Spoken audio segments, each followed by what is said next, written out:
everyone, it's Tony Tonkin here from Child Protection Party, and I'm without my mate Avery today, so that's a little bit sad, but I did ask him if he wanted to come along and have a chat with you, because I have something that we need to discuss, and that specifically is an article that was in today's Advertiser in relation to the Minister and her being dark over the abuse that's happening on her watch. So I'd just like to welcome everybody to CPP TV.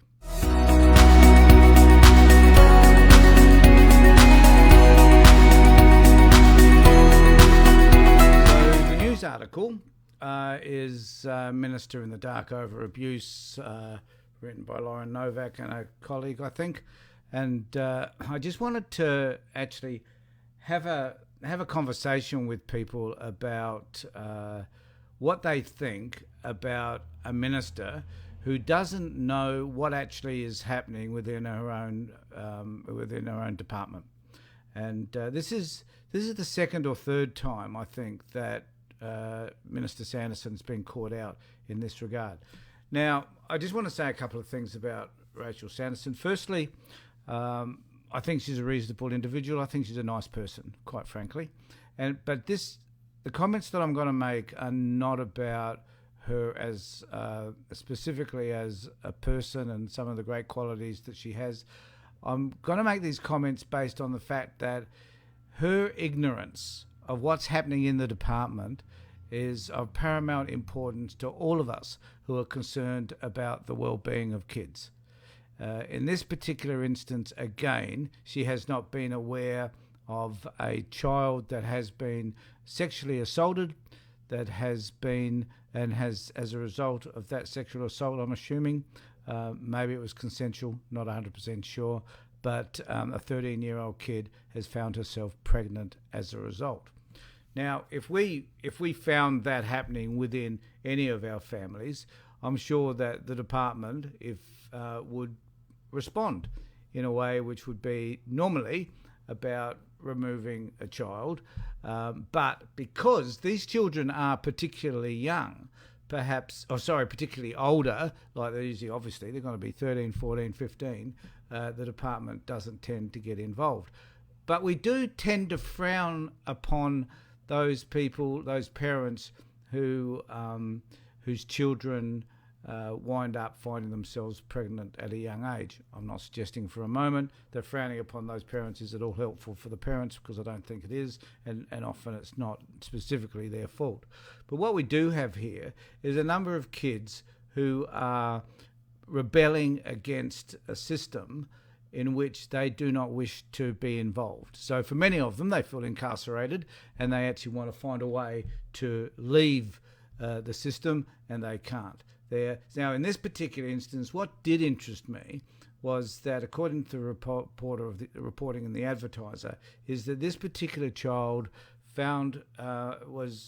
met the assailant, or father of the child, or whatever you want to call him, met him at a nightclub. So, number one, what's a 13-year-old or a 12-year-old, as she might have been at the time, who knows, what was she doing out and about at that particular time, and what was she doing being allowed into a nightclub? How did all of that happen? So the question really is, who's supervising these kids? And I know of a number of kids who are allowed a free rein. They're 10, 12-year-olds, and the department realises they can't control them in any specific way. So they're out there partying, meeting with other people. The department often doesn't know who those people are, and getting up to all sorts of mischief. Now, the whole thing is about the department becoming involved in people's lives so that the children are safe. This is the whole idea of child protection. But when we have a department that is failing in keeping kids safe, we have to start questioning it. With all the energy and outrageousness, I guess, if that's a word, but we need to find a way to express our disappointment our dismay and our anger at the fact that the department's unable to do its job. It presents as this wonderful group of people, social workers, psychologists and others, who are there to safeguard the well-being of children and ensure that all children are safe. But when the department itself fails to do any of that, then we have to wonder about what is wrong with this system. So the department's quite content in comparing what is wrong with families and parents and all these bad parents out there that can't have their kids. But who is there to evaluate that the department is failing? In this particular case, the person who's failing the most, and Sanderson put Kathy Taylor, pushed her, shoved her, kicked her under the bus in relation to this particular issue because she admitted that she hadn't been told about this and other issues in relation to kids being out and about and becoming pregnant. So what is it that we can do? Well, number one is thank you to Lauren and her colleague for presenting this article. It needed to be written. But we need, and I'm even thankful for the title, Minister in Dark Over Abuse. But we need to offer not just the reporting, we need to criticise what Sanderson has been doing and why she is living in ignorance. Because there are lots of other occasions where I think Sanderson is being left in the dark by the Chief Executive, Kathy Taylor. And we've said this before, Kathy Taylor has to go. Kathy Taylor failed miserably when she was in charge of things in Queensland. Why in the hell we employed somebody who was clearly failing in another state, why we brought them over here to fail, I'll never know. But Kathy Taylor's been there for years. And there's been no change within the department whatsoever. And it's at the end of the day, it's not about the minister so much as it is about who's running the organisation, regardless of what party's in power. And to this point, it's been Kathy Taylor. So any fallacies, any falsehoods, anything that fits within the department rests on the shoulders of Kathy. Not so much Rachel, even though I guess she's responsible for what's happening.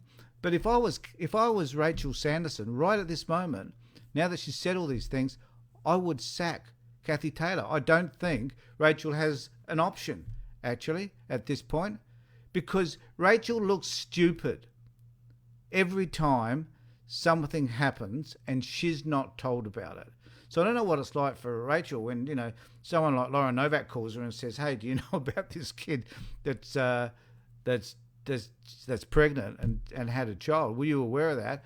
And Rachel, to her credit, says, "No, I didn't." I mean, she could have lied and says, "Yes, I did, and processes are in place and all this sort of crap." But at the end of the day, she didn't know. She admitted to not knowing, and she didn't know because Kathy Taylor didn't tell her. So the question is, why didn't Kathy tell her? And we'll just have a look a little bit at the article that I've pulled up in the Advertiser, and then we'll discuss some other issues that sit around this when I've finished with this. So I don't know if people can see this, but she says, so this is Sanderson. I share the outrage that I'm sure the public shares. Good language. Yes, the public is outraged. We're outraged. Child Protection Party is outraged, beyond outraged, to see this stuff happening over and over again when parents are continually and forever being punished as well. I see we've got a few people online, and that's really pleasing to see. Glad to see you all there. I'll do my best, because I'm on my own, so I'll do my best to try and respond to some of your comments in a moment. But she said an independent review would begin within weeks and a report early next year. But so does the independent. So does the independent report mean that that the report hopefully will come back and say, "Well, Kathy, that Kathy Taylor's got to go"? No, the your job, Rachel, is to make sure this department runs in according to the best possible principles and ethics that you can. And you are failing. Your department is failing. It fails at every possible level. Just have a look at previous videos we've done on ethics and principles and values around social work within the department. And I'll tell you, you are failing at every possible... But the point is, I think you're failing because Kathy isn't telling you what actually you need to know to make the changes that you need to make so that the department will function in a way which is actually caring for kids, right? And it should also, I hasten to add, function in a way that is helping parents to have their kids returned to them when they can. And perhaps, in many cases that I know of, not having the kids removed at all. You know, you've got so much work to do that we're now focusing on this stuff, which is just an indicator. It's just an indicator that you, Rachel, are not managing your department appropriately. If you're a chief executive and you had people below you not telling you things that you needed to know that would benefit your company or corporation or organization, they could not offer an explanation, which clearly Kathy doesn't in this case because she's done it before, they'd get sacked. Seriously, they wouldn't last a minute. But no, you put up with her. And I don't understand it. I really don't understand it. Because the more you put up with her and all the colleagues she has sitting around her that feed into her about, or feed into you about all the things that should be done, you know, and my guess... This sounds like an incredible rant. I do apologise to everybody, but it's just a chance to get some shit off my chest. I actually think that they feed you information about what it is they think you need to know without you questioning it or seeking a third opinion. You know, there was a time, to your credit, Rachel, I'm speaking directly to you now. I know you probably won't watch this, but I'm sure people from the department do. That you quite frankly used to have meetings with me from time to time. David Waterford, before Kathy, used to have meetings with me on a regular basis, mainly I think just to let me let off steam. But now I have this medium to do it. So I don't care so much anymore. But I'll tell you what, you can start to have conversations with people outside the department. You know, it'd be really helpful if you started to have some in-depth conversations with parents who should never have had their kids taken away. I think you should be looking at what it is like for a parent to lose a child. You know, to be honest, I don't know what your marital status is. I don't know whether you've got kids or not. I actually haven't looked into you that much. I have met you, of course, as you know, but I don't know. But what is it like for a parent to lose a kid? It is horrific. Absolutely horrific. What is it like for a child to be moved out of their home and find themselves living with strangers? A child at 3, 4, 5, 6, 7, 8 years old. What is that like? I bet you don't even consider it. Because if you did, these things like that happened to this kid, this 13-year-old, would not happen. If you actually cared about that stuff and you listened to people, you know, the best thing we can do is hear what other people tell us about what happens in their lives. Because from that, we'll gain enough information, firstly to be empathetic, understanding, and to some degree sympathetic. And from that will come information which will help us to change whatever the system is that causes these other people's lives to be so disrupted. And I don't know if you do.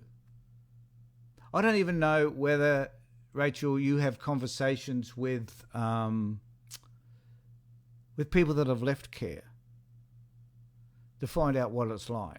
You know, and I'm talking about conversations you can have without Kathy Taylor, without any of her hench people, without whatever other influence like. Just you sit down for a couple of weeks and just have these conversations with people about what it's like for them.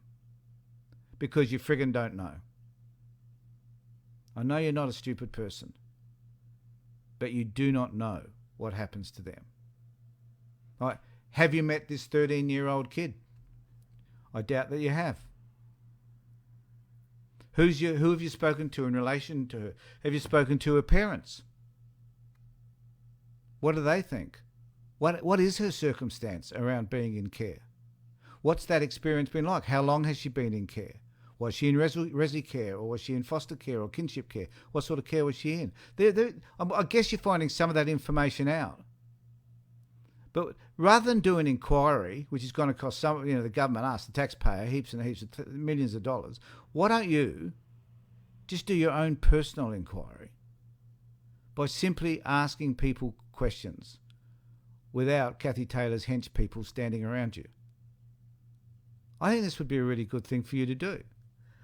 And I think it's about time because if you're unable to do any of this, then you shouldn't have your job. You shouldn't. I'll just go back to the article and then I'll go back to seeing what statements have been made. I haven't been able to see that because it's on another screen. So, but Mrs. has asked Ms. Taylor to ring every single department office and make sure that Rachel, how long? Here we go again. Rachel, how long have you been? How long have you been there? This is like you took over yesterday, and you're just discovering that there are certain things that you should be doing. This is crazy, absolutely crazy. So she's ringing every single department office and make sure that I'm notified of every single similar case. So now the question is, how many cases are there? How many kids that are in your care? Because legally, Kathy Taylor's the parent, right? The minister, according to legislation, doesn't have that title anymore. Lucky you. But why not reprimand the parent? I hope, Rachel, that you've got it in you to be able to pull Kathy into the office on Monday, if you haven't already, and rip the daylights out of her for allowing this to happen. And I'd really be fascinated to know what excuses she offers. Like, what's she saying about what in the hell happened? Right?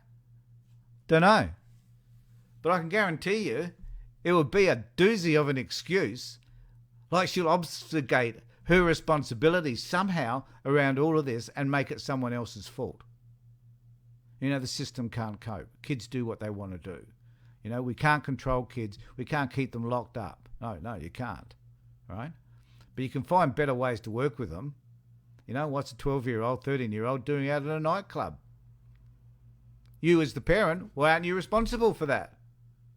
These are fascinating questions, aren't they? And we in the public, will never know the answer to any of that unless you make this stuff public. But you don't have to have an inquiry to do that. You can make a statement. You can show some courage and some guts to change the system and to do what needs to be done. Now, also, in this article, Guardian, or they mentioned Penny Wright, and to their credit, they did contact Nadia. They contacted me as well, but they didn't mention the Child Protection Party. But they did contact Nadia Berganetti from the Riley Foundation, who are concerned about children running away from state care. I would like to know the number of kids that actually do run away. Penny Wright said she was troubled that she was not notified about the latest case. I've got a flash for you, Penny. You're not told very much. And I won't say anything more about you, Penny. I think you know how I feel about you. But I'm required by legislation to act as an advocate. Well, I guess, Penny, you're required to act as an advocate if someone asks you to be an advocate. This is going to be great. Penny, Penny Wright, so you're supposed to be, I didn't know this, but are you supposed to be an advocate for every child that is in care? So somehow you meet up with every children. So you must have, in that case, maybe 50 to 70 or 80 social workers working with you that are in constant contact with all these kids to understand what's happening to them so that you know what's going on.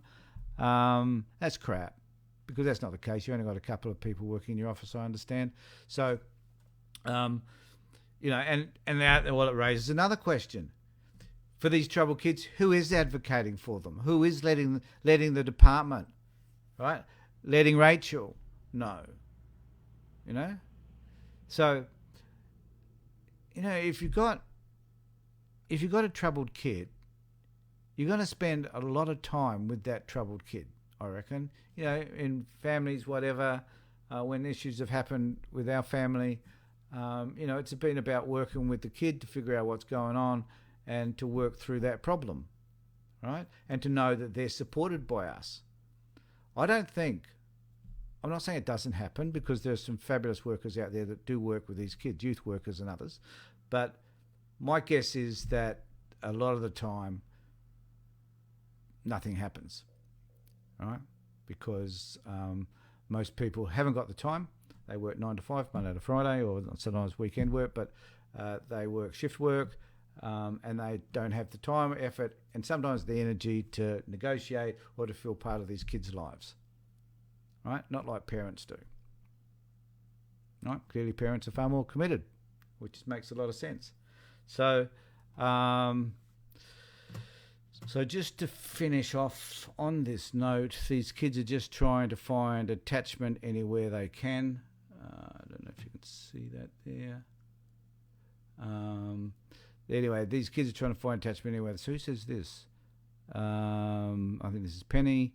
These things anywhere they can. The girl gave birth to a baby boy, is also now in state care, of course. Another child in state care. Well done, team.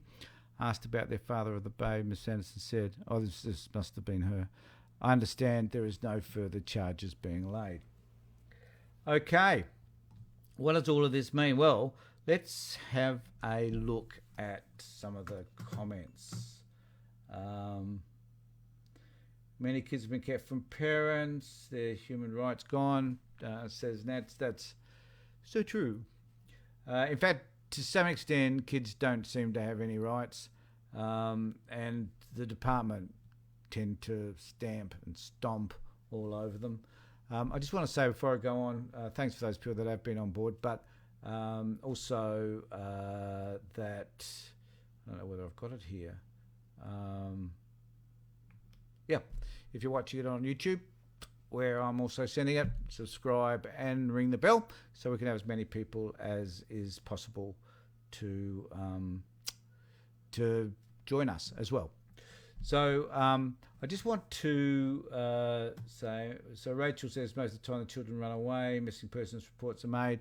I've had kids who have had, I don't know, it's almost like every week there's a MR missing person report. So much as there's no other child hurt on my own. Fabulous comments here. My daughter's kids were taken because of disability, and the parents and our families were refusing kinship care, so the kids were separated. And that's another issue, which I'm going to talk to at another time, about the separation of kids.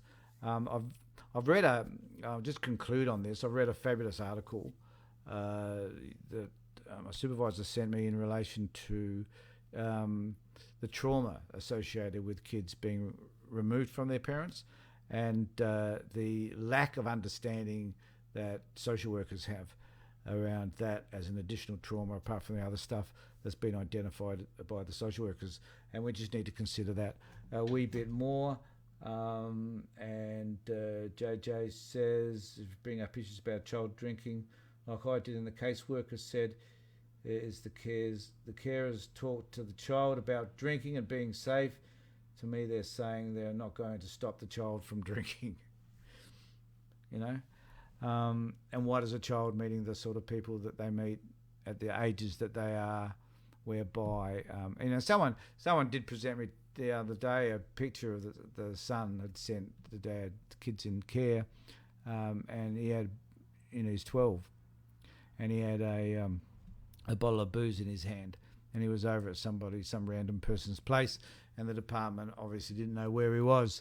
And that sort of stuff goes on. So at the end of the day, there's going to be kids that are going to get hooked on not just alcohol, other drugs, that they're going to get involved with gangs, violence is going to erupt.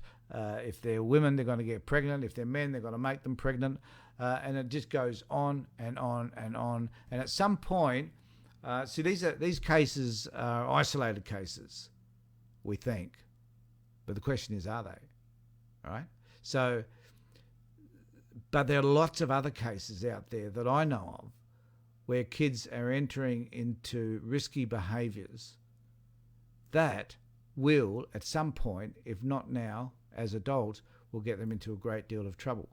So isn't it our job as a society to arrest those problems, to deal with them and manage them differently, so these kids don't wind up in prison or taking on prostitution or drug use or drug dealing, or they don't have relationships that are failing, and domestic violence starts to dominate their lives because they feel crappy about who they are, they try to dominate others and so on.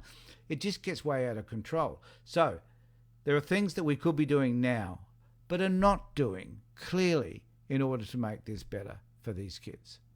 So I just want to thank all of you who've been online, and for those of you that stayed, and there's been quite a few, really appreciate it. Lots and lots of messages and lots of people talking about their experiences. Just keep them coming in. And I want people to realise too that one of the things that's been really important is the thing that Avery and I put together for CPP, where we're asking you to talk to us about helpful and unhelpful behaviours of social workers. And you can go to our website and have a look for that and fill out a form. If you've had some helpful or unhelpful behaviours from social workers and you want to report that, you can report directly to us now. We'll take the names and details of the person concerned. We won't make them public though, because that's not what we're about. But if we get enough complaints in relation to one particular social worker, then we will do something about it, and we will make that. And we will make that not public, but we'll take it direct to the minister concerned. So I just want to thank everybody for getting on board today. Really appreciate it. And I just want to say to everybody, just if you can, please keep safe and look after yourselves. Take care, everybody. Bye.